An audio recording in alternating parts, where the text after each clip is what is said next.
მოგესალმებით, მეგობრებო, ძალიან ხშირად ისმის ხოლმე ესეთი კითხვა, ვისაც გაქირავებული აქვს ბინა, რომ უცხოელი მდგმური ითხოვს ხოლმე, რომ ბინის მესაკუთრე მისცეს თანხმობა, რომ ამ მდგმურმა გააკეთოს საკუთარი მისამართის დაფიქსირება და რეგისტრაცია ამ ბინის მისამართზე და რამე საშიშროება თუ არსებობს ასეთ შემთხვევაში ამ ბინის მესაკუთრის ქონების მიმართ, ანუ ამ ბინის მიმართ.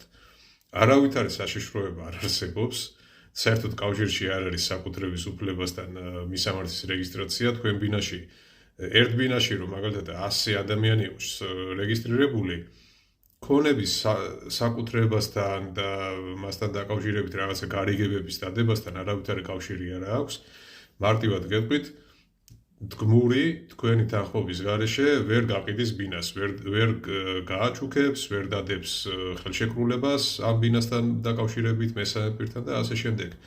ეს მისამართის რეგისტრაცია მდგმურებს, უცხოელებს განსაკუთრებით ჭირდებათ, იმიტომ რომ კანონი ავალდებულებს, რომ სადღაც იყოს დაფიქსირებული, რომ სახელმწიფო მიცოდეს, სად არის ეს უცხოელი დაფიქსირებული, რომ მასზე გაიცეს ბინადრობის მოწმობა. საქართველოს ბინადრობის მოწმობა.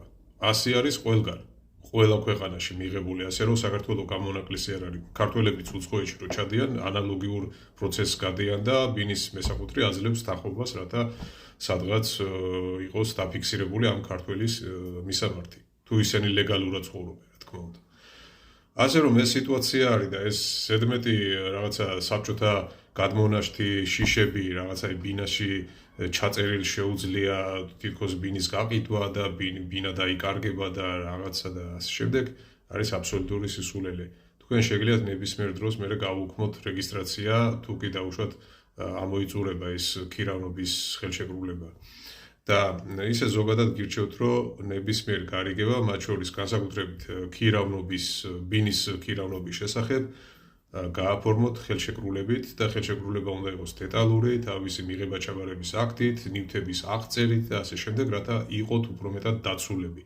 ძალიან ხშირად აფორმებენ ხოლმე ესეთ ხელშეკრულებას და ხშირად უпроსწორად არ აფორმებენ ესეთ ხელშეკრულებას და ზეპირად მიაქირავებენ ხოლმე და მერე 1000 გვარ იურიდიულ ჭაობში აღმოჩნდებიან და მერე მდგმური არ გადის, იქ რაღაცა ნივთები ზიანდება და ასე შემდეგ. ამიტომ იურისტის და ხელშეკრულების გარეშე ნუ შეხვალთ ასეთ ურთიერთობაში ნებისმიერ პირთან, ანუ ბინის ქირავნობაზე მაქვს საუბარი.